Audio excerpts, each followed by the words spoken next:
Just getting home from work, and what do we have here?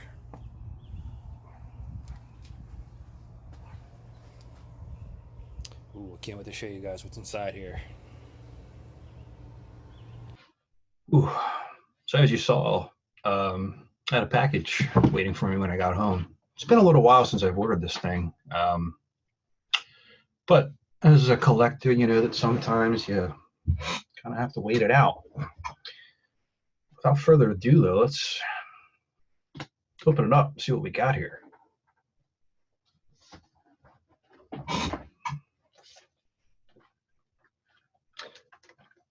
Orientation, sorry. I gotta figure out how to do this without ruining what's inside.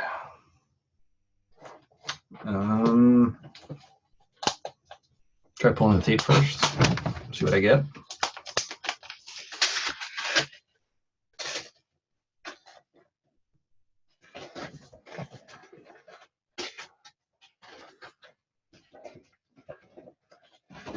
Yeah. This is going to require a pocket knife.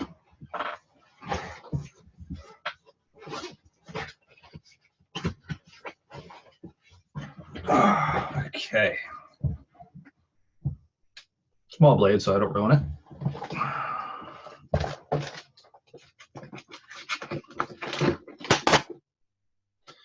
The sender took great care in getting this thing taped up really well, so I appreciate that.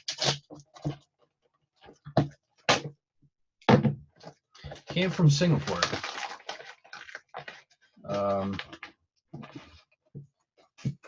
That's why there was a little bit of a delay on the shipment. But if you collect things that are weird and out of place and of the normal stuff, you kind of grow to expect that sometimes.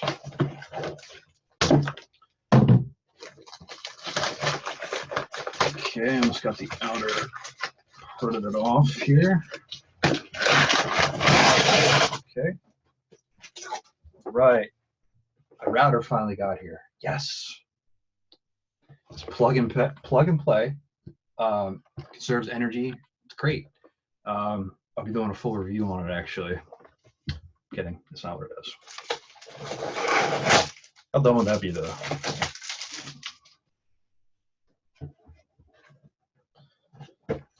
Okay. Get a few more tape pieces off here. Let's open it up.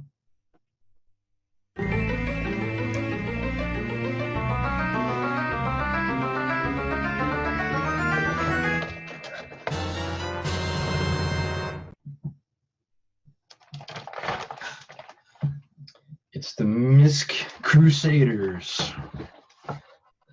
I don't know their theme song, otherwise I would play it. Yeah, it's M.A.S.K.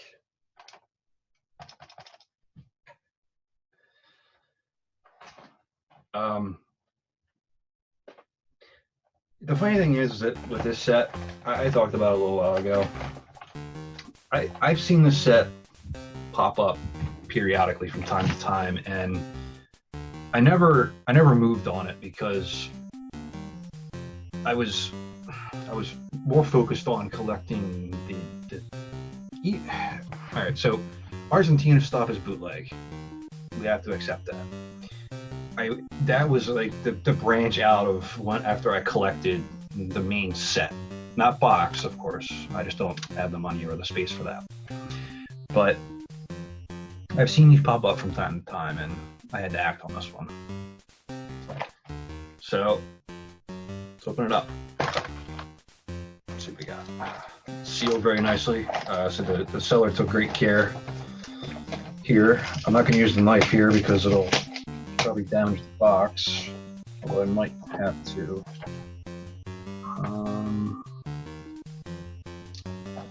Yeah, cut up. That's what I got to do. Cut up. Don't cut down. Okay.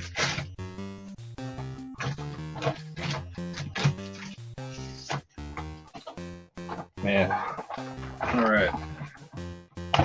So let me get the trash out of the way first. I'm not even gonna do a jump cut on this because it's all part of the fun.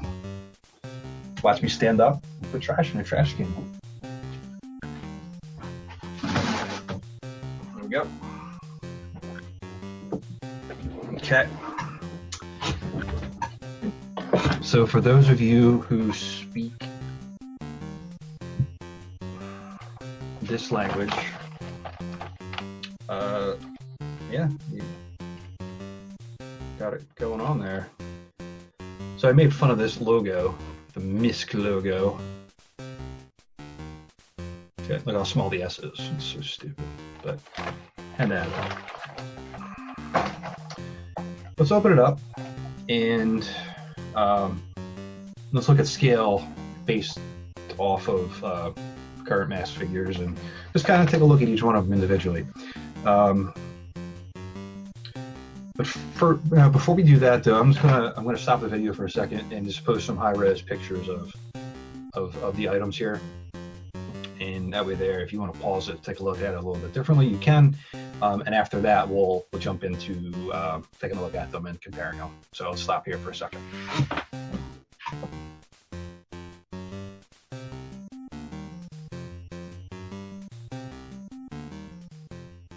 So now that you got to see some of the high-res pictures, look at the figures, do a kind of compare and contrast.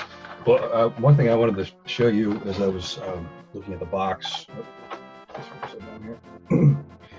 So whoever made these obviously knew what they were doing because there's pictures of vehicles there with the figures. And yeah, you're not going to post that unless you actually kind of have an understanding of the line itself. So here it is outside of the box, inside its plastic packaging. And we'll start with Brad Turner.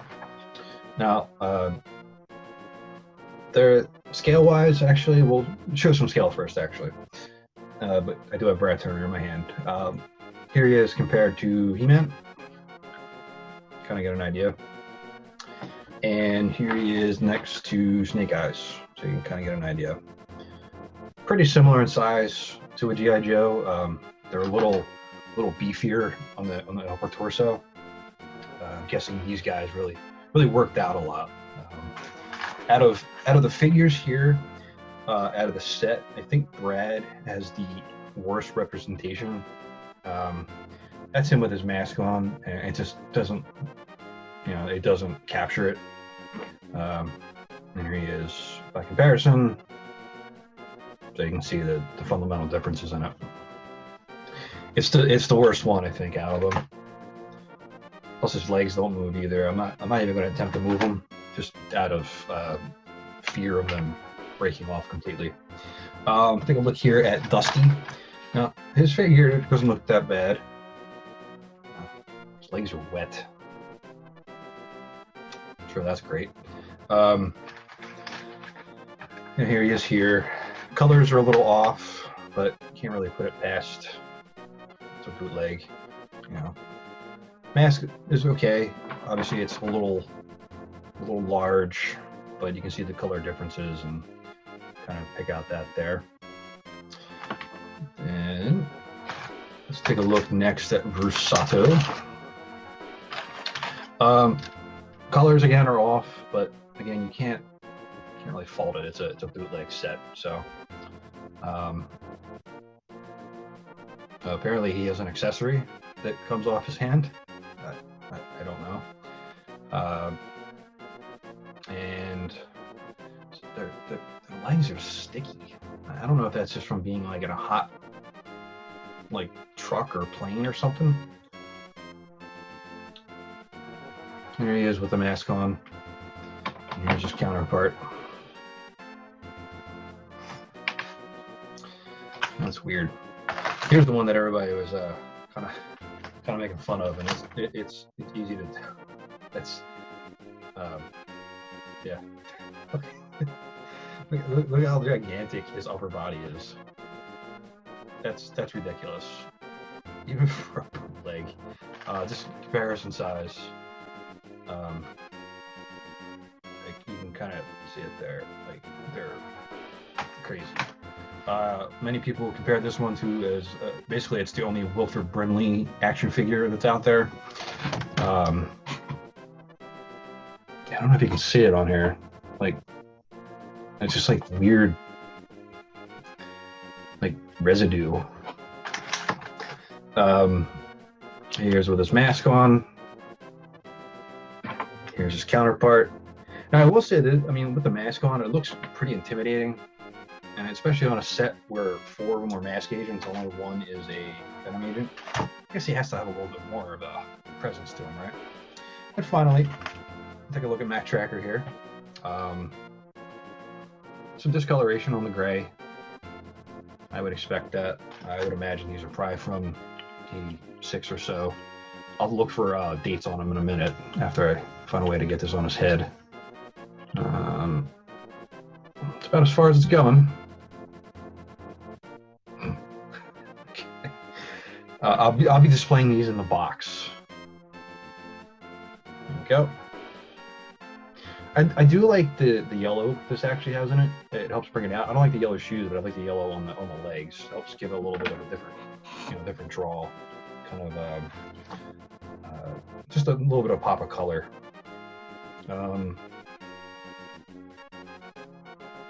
Yeah, so I'm trying to move the legs, and they don't have any movement. I'm not seeing any dates. Check Miles out. He's got more surface area to work with.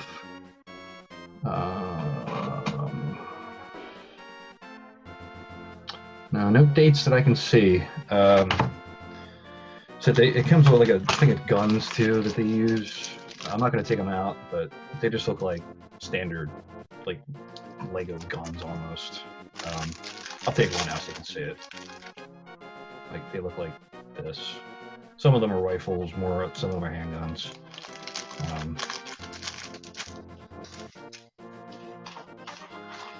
Yeah, it's like giving Mega Man a gun and not having him use his arm cannon, right? But yeah, that's M.A.S.K. And let me check the box real quick, see if I can find a date on it.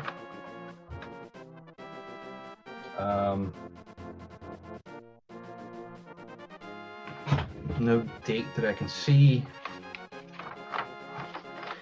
I would have to imagine this is it's got to be late 80s, maybe toward the end of the line. I don't know if this would have come out right when M.A.S.K was popular. I mean, maybe that makes more sense actually.